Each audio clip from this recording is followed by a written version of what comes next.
इतिहास किताबों में दिन की लड़ाइयां लिखता है, लेकिन क्रांतियां अक्सर रात के अंधेरे में जन्म लेती हैं। आज सुनिए एक ऐसी रात की कहानी जब जंगल खामोश था और एक आदिवासी युवक ब्रिटिश हुकूमत की नींद छीन रहा था।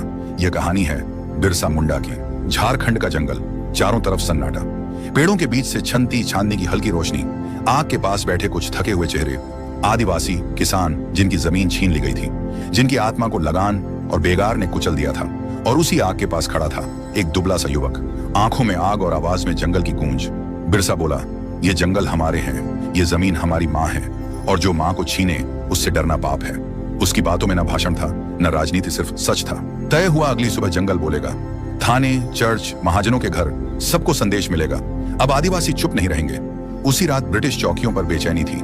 जंगल हिल रहा था और अंग्रेज जानते थे ये कोई आम विद्रोह नहीं, यह उलगुलान है, महाविद्रोह। एक ऐसा आंदोलन जो बंदूक से नहीं, धरती से पैदा हुआ है।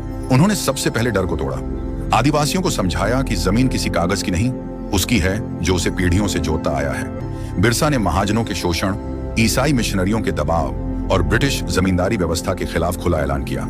आदिवासियों ने लगान देना बंद किया, बेगार से इनकार किया, थानों, चर्चों और शोषण के प्रतीकों पर हमले किए। यह कोई अचानक हिंसा नहीं थी, यह वर्षों के अन्याय का जवाब था। ब्रिटिश सरकार घबरा गई, हजारों सैनिक भेजे गए, गांव जलाए गए और आखिरकार बिरसा को गिरफ्तार कर लिया गया। लेकिन कहानी यहीं खत्म नहीं हुई। बिरसा की मौत के बाद भी उसका आंदोलन जिंदा रहा। ब्रिटिश सरकार को कानून बदलने पड़े।